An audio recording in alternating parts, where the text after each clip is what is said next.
¿Qué tal? Bienvenidos una vez más al devocional con el pastor Gerson González, donde día a día nos acercamos a las Escrituras para conocer y experimentar el poder del Evangelio. Deseamos que seas grandemente bendecido mientras escuchamos la palabra de Dios, porque la palabra de Dios no está presa. Comenzamos.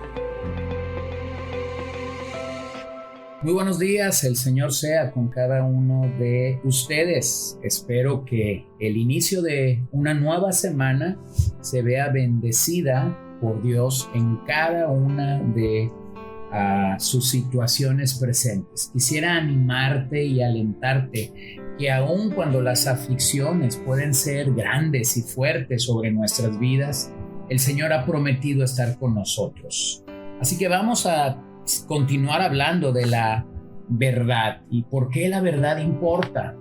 Yo creo que uno de los aspectos que esta verdad de la que hemos venido hablando nos recuerda es que por un lado proclamamos la verdad y por otro lado somos llamados a defender dicha verdad. Específicamente estamos pensando en lo que el Evangelio significa o ha significado a lo largo de la historia de la iglesia. La palabra evangelio ha tenido una carrera bastante accidentada en la historia del cristianismo. Durante el primer siglo podía entenderse de dos maneras. Número uno, el mensaje que fue proclamado oralmente, primero por Jesús, o incluso desde los días de Juan el Bautista antes que Jesús, por Jesús, y el mensaje que los apóstoles comunicaron una vez que su maestro había retornado al cielo.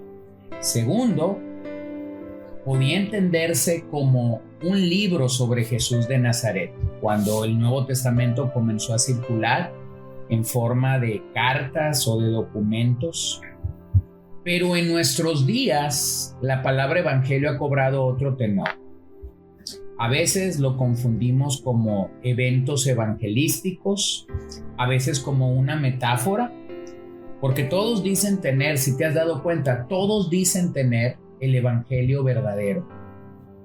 Así que yo quiero preguntarme, ¿qué tipo de buenas noticias comunica este evangelio?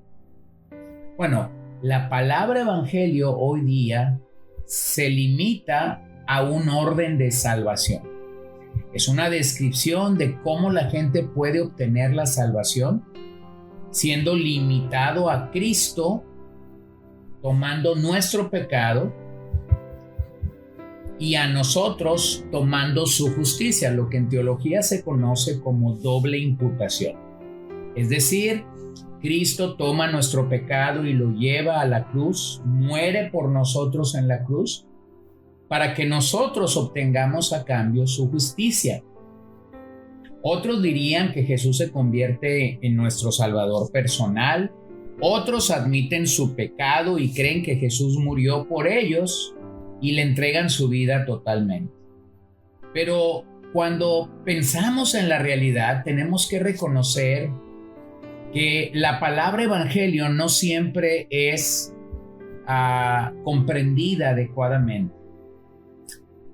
Ya hemos visto muchos pasajes donde se habla de Pablo predicando este evangelio.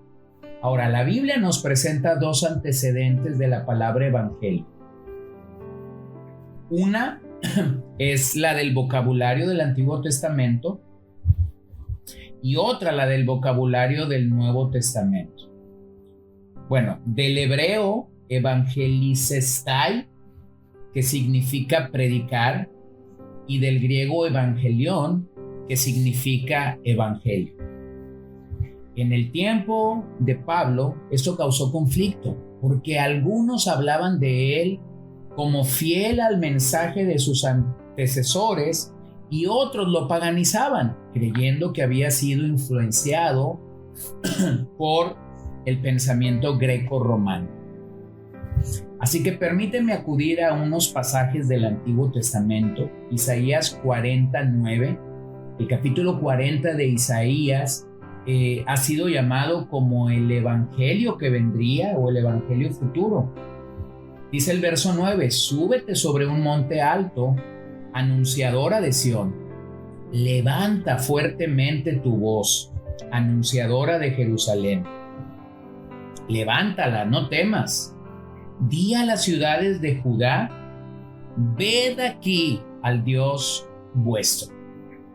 Observa cómo es que Sión está levantando su voz fuerte para que otros vengan y vean a Dios.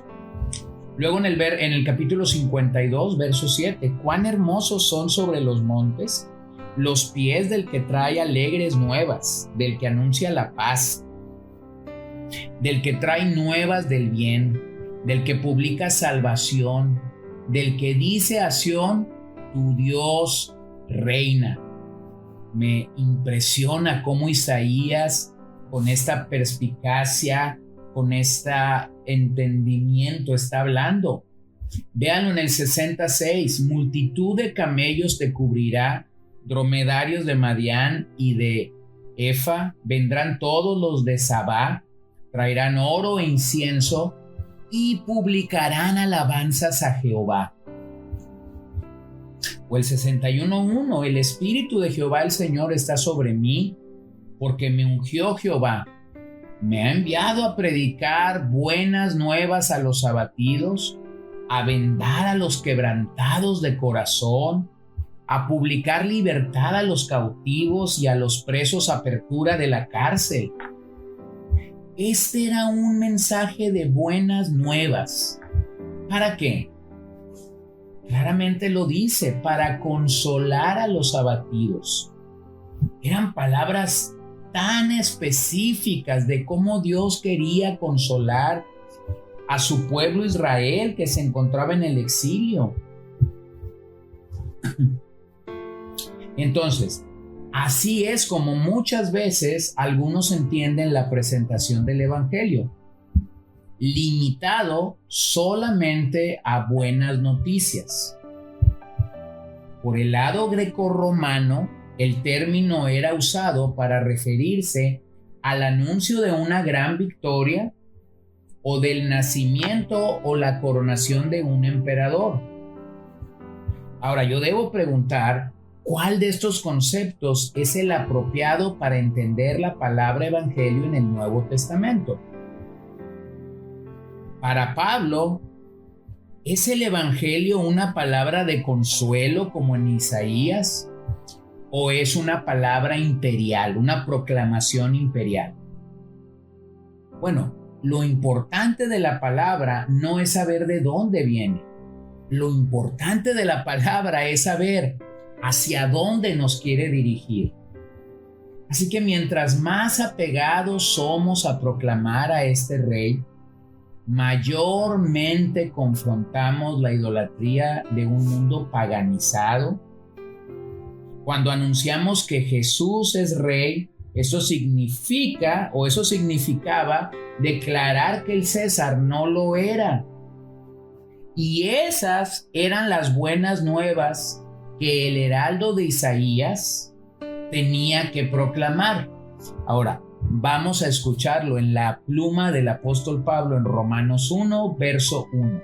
Pablo, siervo de Jesucristo, llamado a ser apóstol, apartado para el evangelio de Dios, que él había prometido antes por sus profetas en las Santas Escrituras, acerca de su Hijo, nuestro Señor Jesucristo, que era del linaje de David, según la carne, que fue declarado Hijo de Dios con poder, según el Espíritu de santidad, por la resurrección de entre los muertos, y por quien recibimos la gracia y el apostolado para la obediencia a la fe en todas las naciones, por amor de su nombre. Así que él más tarde va a declarar en este maravilloso documento, verso 16, porque no me avergüenzo del evangelio, porque es poder de Dios para salvación a todo aquel que cree, al judío primeramente y también al griego. Así que el evangelio es Dios mismo derramándose en la persona de su Hijo amado para salvar al pecador. Este es su derecho, salvar al pecador. Así que el Evangelio que Pablo proclamaba revelaba a un Dios en toda su gracia y en todo el esplendor de su amor.